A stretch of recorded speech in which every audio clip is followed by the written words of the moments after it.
Good afternoon and welcome to the Drum webinar, Marketers in Hyperdrive, the Breathless Business, in association with Octopus Group. My name is Justin Pearce from the Drum. This is a subject we do so much coverage on the Drum, the effect of the non-stop speed of change in the marketing industry, driven by technology's unstoppable march and the behavioural change that that's engendering and encouraging. So some of the most popular content we do, especially on our Facebook page, is looking at the effect of this speed of change on the marketing industry and to be honest, the health and well-being of the marketers within it. So we thought we'd do something about it. We've tied up with Octopus Group, who have released some amazing research that's come out just last week that found 65% of marketers are more stressed than a year ago. And over half said they had too much to do with too little time. So we're going to look at this and most importantly look at some techniques, tips and strategies to help deal with this. So we've got three great speakers today. Billy Hamilton-Stent, Client Strategy Director at Octopus Group and the founder of Loud House. Angela Richmond, who's MD and Board Director at Octopus Group and Managing Director of Loud House. And Rick Lamb, who's the Head of Digital Operations at Call Credit Information Group. So just a bit of housekeeping. On your screen on the right hand side you'll see a little question box. We'd love to get loads of questions. We always get lots of questions at webinars, so if you send them in throughout the webinar, I'll pick some of the best to answer at the end. This will run for about 45 minutes-ish, 40 minutes. So get your questions in. As I say, I'll pick the best towards the end. So now it's enough from me, and without further ado, over to Billy. Thank you, Justin. Hello, everybody. I'd just like to introduce really the research, our Breathless Business research, tell you a little bit of background about it, and then hand you over to my colleague Angela, who will take you through the details of the findings. I guess the first thing I should say is that Octopus works under an approach of brand to sales. So we provide services that go from kind of brand ideation and creative campaigns and campaign delivery right through to lead generation, the whole process. And in that, we see clients facing a lot of challenges along the way, and so that's every reason really to be breathless as a result. And I guess that was one of the reasons why we wanted to look at what's really driving marketing strategy and what's forcing people to take a breath, as it were, in their kind of day-to-day work in B2B marketing. So that's really the premise of the Breathless Business. I think if you consider as a metaphor really just marketing as an individual, if we were to ask that individual to run faster or run harder or to do things that were unfamiliar to it, the more they did that, evidently the harder they would try, and the harder they try, the more breathless they would become. So the title of the research is really a clue to where we're heading with this, principally around two key things. One is the intelligence that we use as marketers to work more effectively, and then how we use technology to drive the efficiency of marketing processes and execution.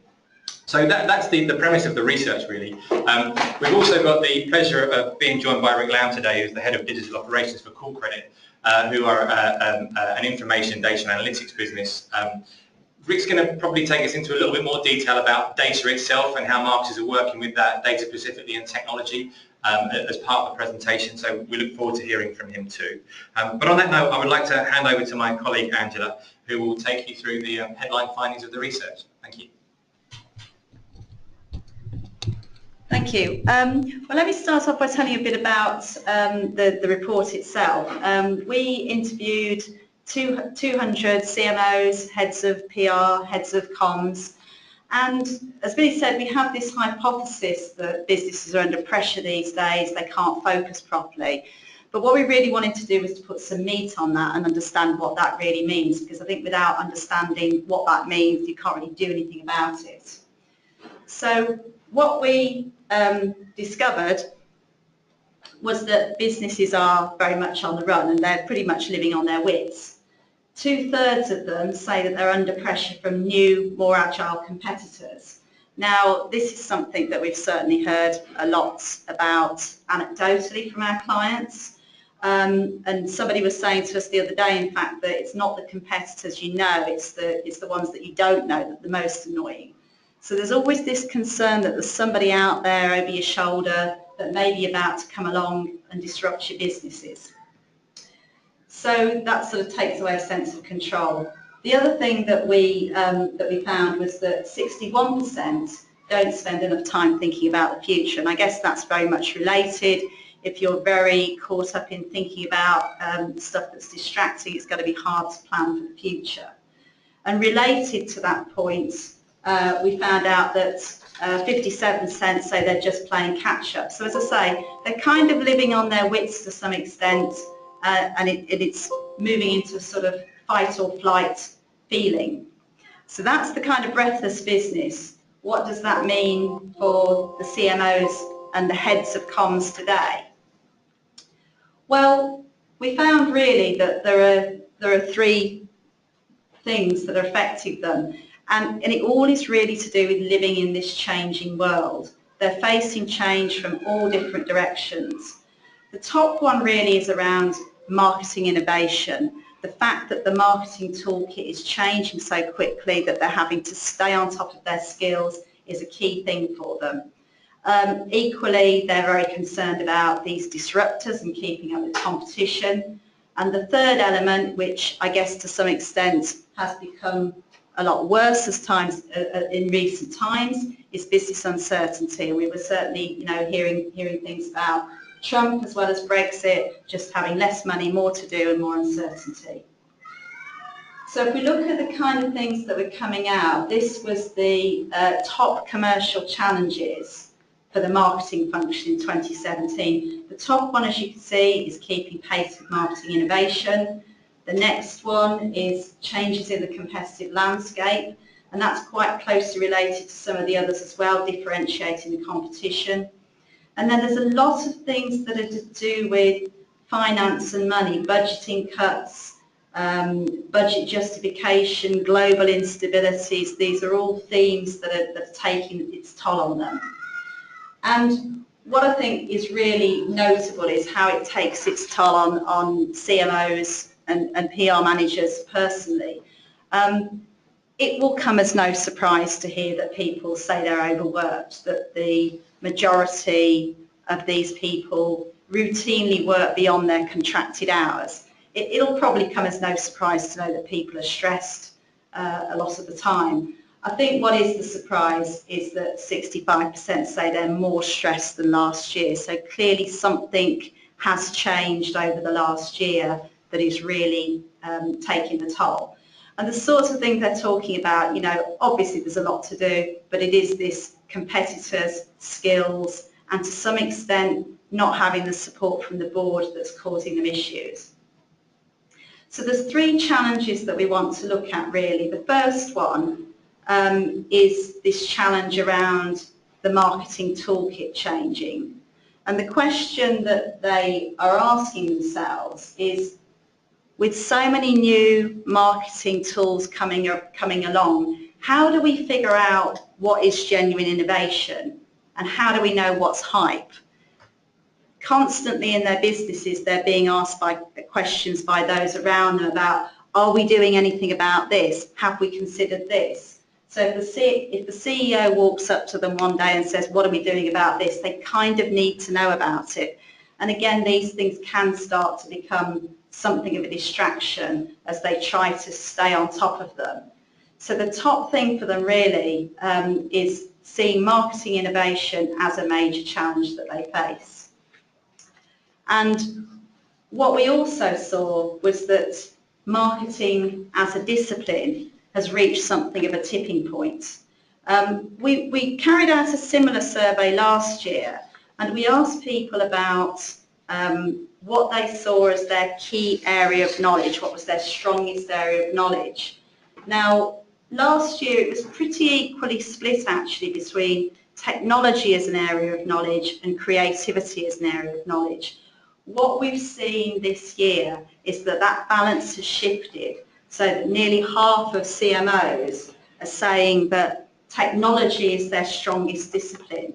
So really the days have gone where you could have a great idea and then go down the pub. This is a detail business now. This is about understanding the numbers, the algorithms, as much as the art. And that is a huge challenge for people.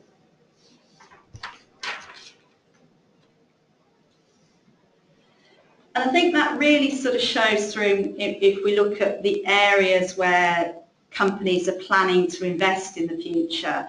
As you'd probably expect, the top two are around digital customer experiences and websites.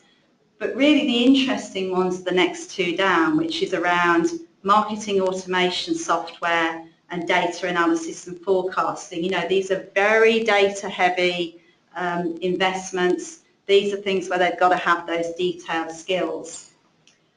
And what we did to look at this further was we divided our audience into two groups. We looked at those who worked in businesses where marketing was viewed as being strategic, and those who worked in businesses where marketing was viewed as being more tactical. And if we look at the strategic businesses, that's the black bar on this chart, you can see there that they are investing much more heavily in marketing automation and data analysis.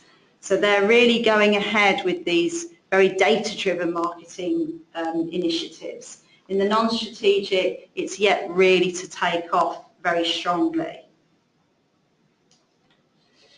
So this whole area of data is one where I think, you know, Rick can give us some additional insights and talk about some stuff from the data dilemma reports and how this challenge this new breed of marketing data jockey is facing. Thanks very much. So Call Credit did what is slightly leading in terms of the outcomes, a survey that's been labelled the Data Dilemma Report in the second half of last year. The survey surveyed over 150, so 151 senior marketers on their attitudes to data and how that affects their day-to-day and the sort of longer term view. And the key finding was that data insight is seen as absolutely key to marketing and business objectives. So 92% of those surveyed agreed that it was something that was really, really important, and 80% in a really tangible sense feel that data actually improves the efficiency of the marketing plans that they're executing. Possible the other 20% are doing it wrong. And there's also a decent enough understanding, so 55% of marketers believe the quality and accuracy of data is critical to driving marketing decisions. Even though that's quite a high number, it's actually relatively low when we came to look at people's other attitudes towards how they actually feel about their ability to manage data. And this is before really people start to get particularly deep into legislation changes like GDPR that are coming up in a little over 12 months' time. They're going to really, really change how data is acquired and how it's then able to be used. And as I say, even before that, you've got a situation where the first time I presented this, it felt like a bit of a support group. You've got 70% of marketers thinking that data is valuable, but is an asset that is not being exploited in their business. And the sort of rather depressing statement that 71% feel overpowered rather than empowered by the data available to them. What this all sort of ladders up to is that, again, more than 2/3 of the marketers we surveyed feel that the time that is spent on data, on gathering data, on understanding data, and then trying to apply it, actually distracts them from the core marketing duties. So even though they understand that being able to do this will make things more efficient, their inability to actually work this data is leading to them not being able to do things as well, the general things as well as they would otherwise do them. So what can we do about it? It's not just I'm going to present a load of things that make you feel that other people feel the way that you do. We're going to give you a little bit of guidance on how to start to approach your way out of this bleak situation. So setting out a plan for how you are going to go about data management as an organisation. So the key to successfully managing data is to manage it, so to collate, organise, update and manage all customer data that you're getting, so you're only using the highest quality, most relevant sources. So while you may have a lot of data, less is more, and particularly as you start to get into new areas of regulation, you're going to have to get rid of a lot of invalid records. You're going to have to set higher standards in sort of level of consent that you give. Set lowest higher standards in terms of how frequently you update data and discard things that are irrelevant. What this will mean is that you will end up working with a smaller amount of data than you might previously have been working with, but it will mean it's more manageable. Less is more in this case. And on the same basis, you need to look at what is actually critical customer data.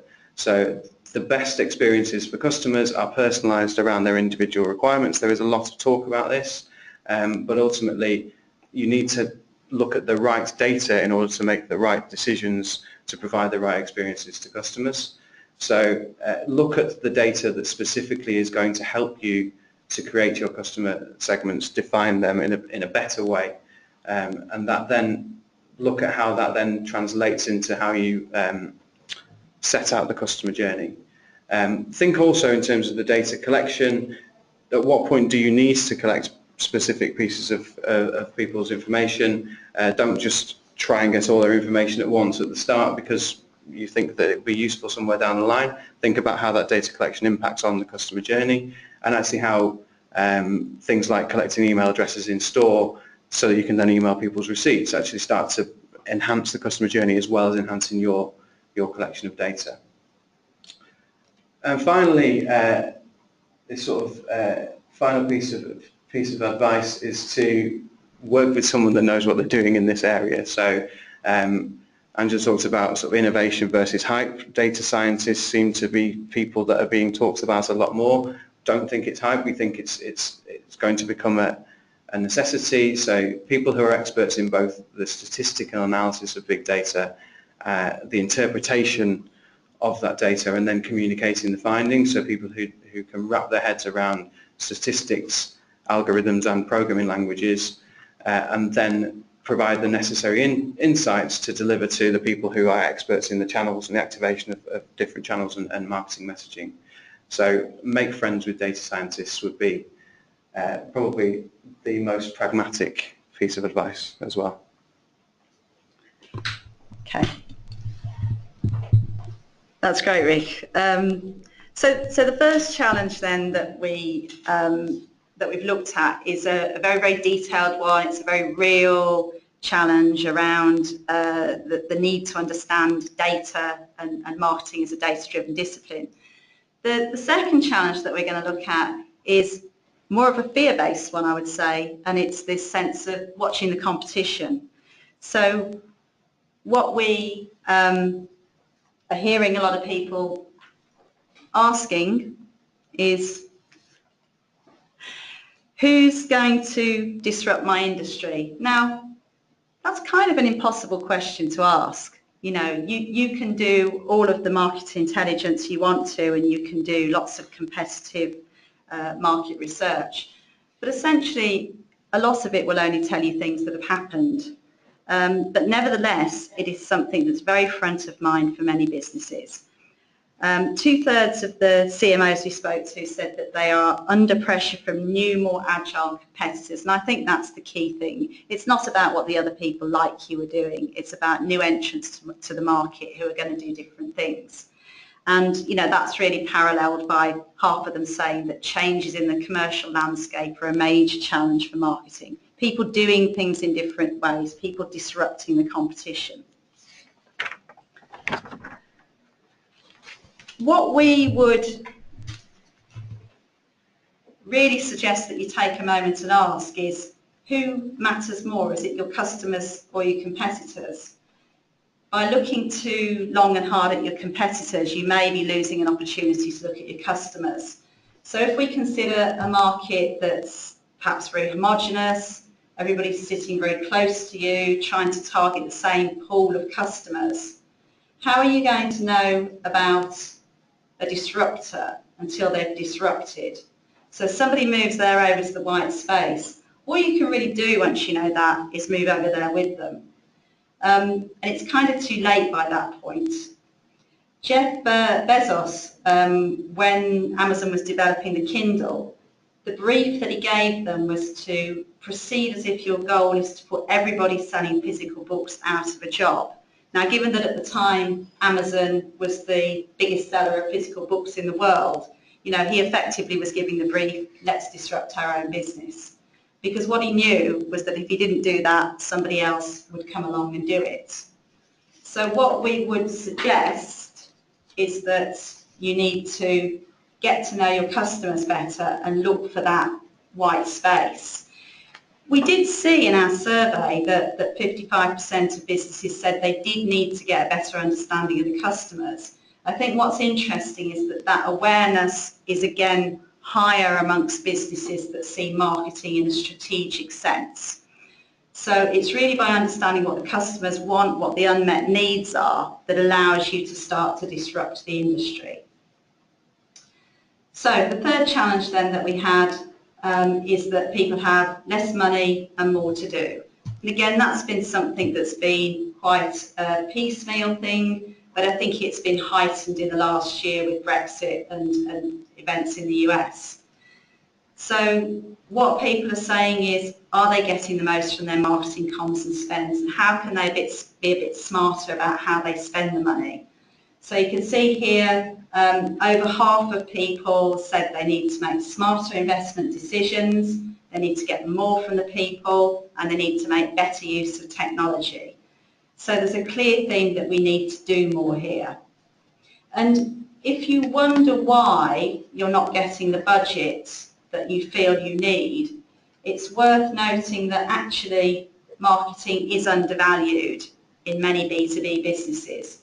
In fact, in only 38% of them did CMOs feel that marketing is seen as being strategic.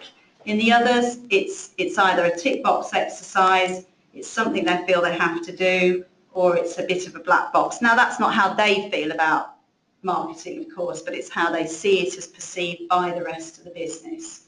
So it's not really surprising it's not being given the budget that perhaps it deserves.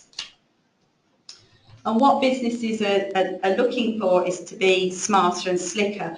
What we asked here was how people should be prioritising improvements. And we asked them to split these into three different areas. The first was around being smarter, i.e. being more intelligent in the way that they do things.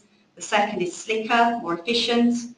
And the final is having a stronger business culture. And it's pretty much split between those who feel that they need to be more intelligent and they need to be slicker.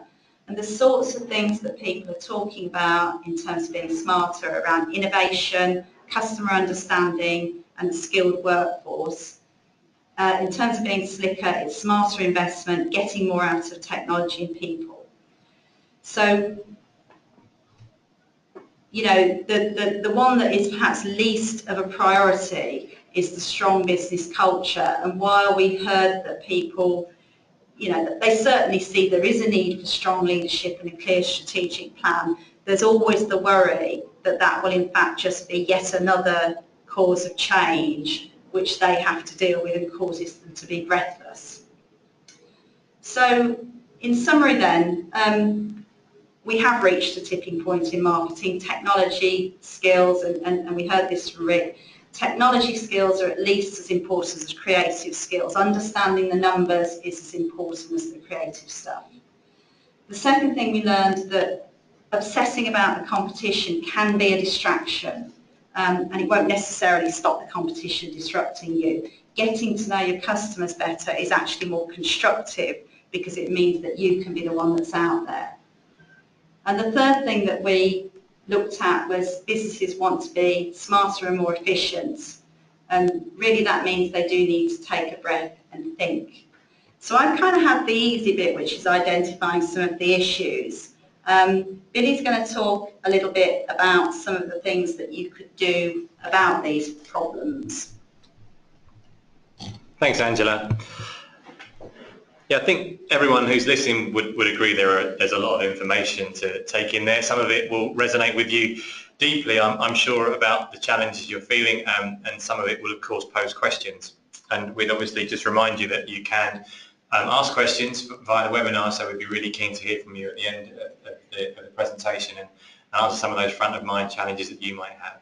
what we thought would be useful to round the presentation off is to look really at almost questions from the field, really. Our experience in agency life, we work with a lot of customers in B2B. We see a lot of trends in the challenges that they have, anecdotally, and we obviously try and work with them as best we can to resolve them, because principally, our customers' challenges are our challenges.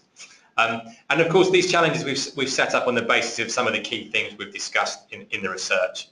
You'll also see to the right-hand side of the slide, we have a breath back factor, which, just to explain, is the degree to which we think these things can help you get your breath back, over the next months and weeks as we head into the middle of the year. So I think the first thing to look at, it's quite poignant today that we're right at the end of March, at the end of Q1 in sales and marketing terms. So we'll have had a chance to get a temperature check on whether or not what we intended to do at the start of the year is paying dividends. Interestingly, though, a question we hear a lot from our clients is that internally they're not seen as strategic enough, and that's obviously come through in some of the data Angela shared with you. One of the kind of blessings, which is also a curse really of the marketing trends we're talking about, is it's becoming easier as a marketing discipline to prove your value from a ROI perspective, from the metrics that are there to demonstrate what activity is yielding what results and what outputs are being created by marketing overall. But interestingly, that can sometimes lose sight of the goals, the big picture, and it even led to us asking ourselves as a group, what really is marketing strategy today? And I'd ask you to consider that. What is your marketing strategy? How is it working? Because it's a really important question. And our answer to that is really, strategy is defined by the decisions you make that have exponential, benefit, or if they're not so great decisions, an exponential impact on how your business works. So if you have that slide in the January or December budget deck that talks about the marketing strategy, all I would say is a simple solution is just to make that one piece of information that aligns what marketing is doing to deliver against the the company strategy, the goals of the business. Make that as pervasive and as shareable as possible in your organisation. Because all too quickly we get into quarterly reviews, we get into programs, we get into campaigns, we're looking at content and workflows and events and all of the apparatus that build up activity. But ultimately it's the strategy that will bring, that brings the wider organisation on board, because they don't have time to get into that detail. And often it's something that we think about once a year and then kind of leave on the shelf. So we'd ask you to just remind the business and yourselves of all of that. And if you don't have that piece of paper or that one page, then we just strongly recommend that you get one. From a planning point of view, we seem to hear a lot at the end of last year about budgets being released late. And it's very common that when we're trying to work with companies and we're trying to get ahead of the game by looking at what an annual plan of activity might look like, that the planning process is slowed down sometimes by the release of budgets by the business.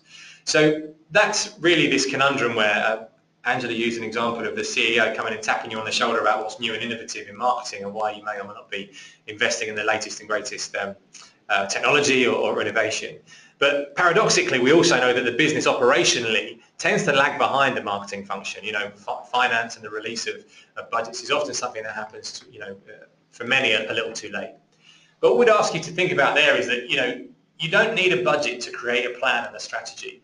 What a budget will do is a budget will inform the scale at which you can do that. But if things are being delayed, if your process of moving marketing on is being delayed ostensibly by the fact that you're waiting for budgets to be released by the business, that for us is really a symptom of where your actual strategy and planning is, because getting that right, getting that direction of travel right and knowing, the composite parts that you're going to use to get to your goal isn't budget reliant, only the scale of that program is. The middle point here is about innovation, and it gets out, it gets 5 breath back factors, so we really have to pay attention here. We hear this a lot, and it's very, very salient to what's been discussed in the data. It's about the lack of in-house skills to use the technology and understand the innovation that's going to drive things forward. It's only a small percentage of any given market. Let's just use the B2B, as the broadest possible umbrella to put that under the B2B market. It's only a small percentage of those businesses that are going to be on the front foot with innovation, by definition. Any adoption curve would tell you that. So we know lots of businesses are essentially playing catch up. Tech moves very fast and people cost money. It's hard to recruit skills in and you don't necessarily have the need for those skills the whole time. So the solution to that, and we find again more and more this happening within our agency, is we're a bridge between those worlds. Agency partners can fill those gaps whilst you're taking that breath, evaluating what the most appropriate is investment for you from an in-house perspective, and also perhaps just as a long-term arrangement to get you over the kind of innovation bumps, because quite simply in a lot of practical senses, especially with larger businesses, agencies move faster. That's what we're there for. But equally, we've had some really good examples within our customer base of marketing leads, CMOs, marketing directors, comms professionals, being really proactive with their teams about seminars, about the networks, about online training for in-house people to take that initiative and upskill themselves. And for a lot of the things that might seem like a very bamboozling and confusing world, especially in the land of automation and technology, there are an awful lot of resources out there that are pretty accessible to get to and to give you that confidence to push on as an internal team. In terms of efficiency, it's quite common that we, as marketers in B2B, you're at the behest there of the sales team. We get caught up in supporting tactical business needs so much, and that can distract us from the strategic direction that we want to go in. And often the business expects too much from the internal resources that are there. A very simple tactical recommendation is just to make sure that the other parts of the business that are asking things from you, and typically that's going to be the sales organisation, they've got a really clear SLA between them and you, so a service level agreement between them and you about what you can deliver, when and how. And that doesn't have to be a hulking great document that everyone signs in blood. Just a very simple, understood agreement about what your support needs, what their support needs are, how you can support them, and how timely you can be in supporting them. And it just creates that little bit of wriggle room when, and as I'm sure as we've just come to the end of March in that Q1, when the pressure's really on to, drive and support sales, generate leads, but also keep an eye on, next quarter's activities. And finally, culture. So we would contend, and our data supports this, that it's very easy to become too internally focused as an organisation overall. And marketing can sometimes suffer from that too. It's easy to navel gaze, especially when you're introducing technologies or services to the market that in and of themselves new. Lots of R&D investment, lots of internal focus to get to the point where you can sell something, where you can build that awareness and create that engagement. But that can also lead to a lack of understanding about the point that Angela made with regards to competition, but equally prospects. We sometimes get intimidated by external audiences. All we would say there is that the obvious measure there is above and beyond the tools that are available to assess the market, and of course you're reading the opinion formers that are out there giving you indications about the competition. The research into these areas and habitual research into these areas of particularly what customers want and need and feel and how they respond to things that you're trying to sell them is critically important. But I guess you would already know that to some degree. The great thing is that it's becoming more and more cost effective to acquire that kind of information from a technology point of view. But what we also find is a real benefit is that information is circulated. That kind of insight, that kind of work that is the customer insight from the marketing function becomes the lifeblood of the sales and marketing organisation. All too often you will hear from a salesperson an anecdote about a prospect that defines what you've got to do next. That's because they're out there in the field touching customers. But you should equally be able to, embrace that view of the customer and be able to, build your strategy around it by circulating and sharing information and insights accordingly. So that's just a whistle-stop tour of some recommendations. I hope they're useful, and I hope you found the data and insights useful. I think I'm just now going to hand back to Justin, who's going to see if there are any questions for us from the information we've shared. Thank you so much, Billy. Fascinating presentation from all three of you. So I've had lots of questions coming in throughout. I'm just going to handpick some of the ones that I like best. So first one is from Zoltan, who said he wants to know if you've got any insight, any thoughts onto how to use collaboration with other agencies to deal with some of these issues that you've brought up. So if I understand the question, it's how we collaborate with other agencies. Well, I think that that really relies upon a lot of transparency between all third parties that support a business, and that's something that is set as an expectation by the organisation themselves.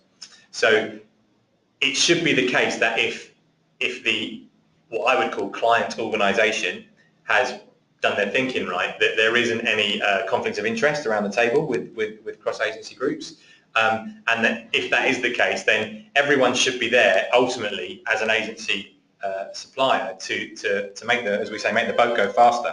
You know, that's the organising kind of thought around agency support. So if that precedent is set and that's encouraged by the client organisation, in my experience, agencies work together really effectively. Where that can sometimes go wrong, if I perhaps understand what's threaded into that question, is when it can be the case, especially in larger organisations, that multiple departments are using agencies that are essentially delivering very similar kinds of services. And